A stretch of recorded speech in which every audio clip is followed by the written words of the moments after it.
Pandica, bog! Pandica! Šta to čujem? Tata Marko!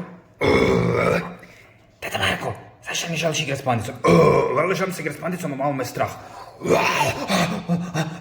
Tata Marko, nije to lijepo.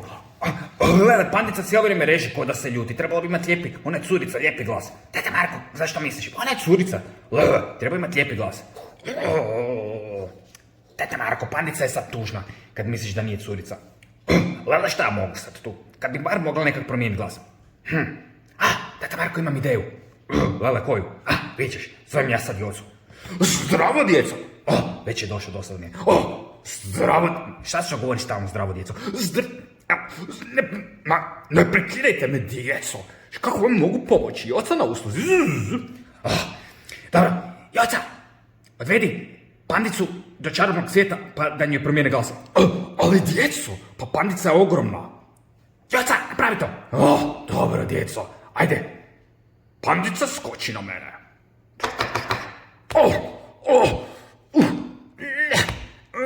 Ali djeco, jedva letim. Šuti, Joca, letim. Dobro, djeco.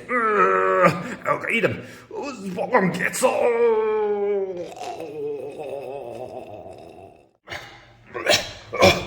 Jes, teško. Napokon sam stigao. Cvijete, jel možeš od ove teške kito medvjedice, pandice napraviti da ima lijepi glas? Sve može. Sad ćemo napraviti da medvjedica ima lijepi dječji glasić. Ko curica? Hvala ti, Svijete. Ajmo natrag.